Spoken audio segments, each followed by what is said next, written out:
సంభాల్లో సరికొత్త సంచలనాత్మకమైనటువంటి విషయాలు బయటపడుతున్నాయి.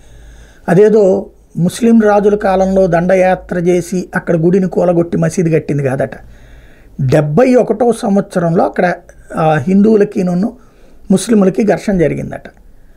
ఆ సందర్భంగా పోలీసులు ఆంక్షలు పెట్టి హిందువుల్ని ఆ గుడికి రావద్దన్నారట.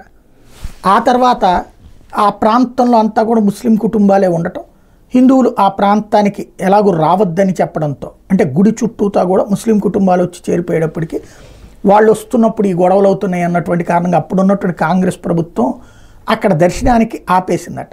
ఆ తర్వాత నిదానంగా అక్కడ ఆ లోపల ఉన్నటువంటి ఆంజనేయ స్వామి గుడి కావచ్చు, శివాలయాన్ని కావచ్చు క్లోజ్ చేసేసి దానికి ముందుగా పూర్తిగా మసీదు కట్టేసేశారు.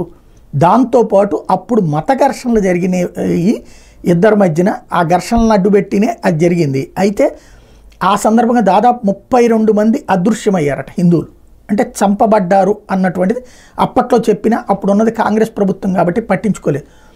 ఇప్పుడు అక్కడ ఉన్నటువంటి ఒక బావి తర్వాత క్లోజ్ చేసేశారు.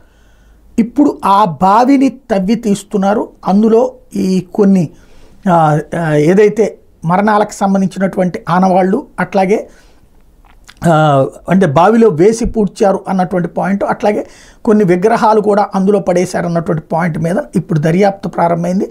ఇది ఎప్పుడో స్వతంత్రానికి ముందో లేకపోతే ముస్లిం రాజులు వచ్చిన తర్వాత కాదు, స్వతంత్రం వచ్చిన తర్వాత 30 ఏళ్లకి జరిగింది. అంటే 20-25 ఏళ్లకి చాలా కీలకమైనటువంటి అంశం.